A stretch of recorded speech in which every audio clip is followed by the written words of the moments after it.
Doctor শ্যামা প্রসাদ মুখার্জির 125তম জন্মবার্ষিকী উপলক্ষে ত্রিপুরা প্রদেশ যুব মোর্চার উদ্যোগে আজ আগরতলা টাউন হলে অনুষ্ঠিত হয় ছাত্র সম্মেলন। মুখ্যমন্ত্রী ডাক্তার মানিক সাহা বক্তব্য রাখতে গিয়ে ডক্টর শ্যামা প্রসাদ মুখার্জির জীবনাদর্শ, শিক্ষা, দেশ গঠন এবং জাতীয় ঐক্যের ক্ষেত্রে তাঁর অবদানের কথা তুলে ধরেন। তিনি যুব সমাজকে তাঁর আদর্শ অনুসরণ করে দেশের উন্নয়নে সক্রিয় ভূমিকা পালনের আহ্বান জানান। অনুষ্ঠানে উপস্থিত ছিলেন দলের রাজ্য সভাপতি বিধায়ক অভিষেক দেবরায়, সাংসদ রাজীব ভট্টাচার্য, মেয়র দীপক মজুমদার এবং যুব মোর্চার রাজ্য সভাপতি বিধায়ক সুশান্ত দেব।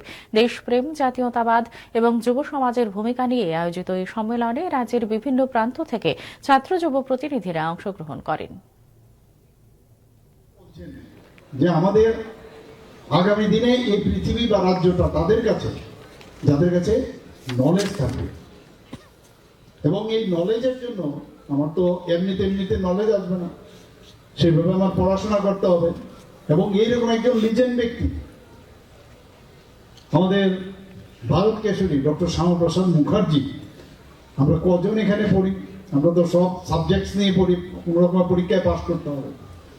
কিন্তু তার বাইরেও যে এই ধরনের মহান ব্যক্তি কতজন জানতে হবে? আগে জানতো না, আমরাই তো নিজেরা খুব কম জানতাম, নাম শুনেছি, কিন্তু পরবর্তী সময়ে আমরা জানলাম যে এই ব্যক্তির অবদানের কথা।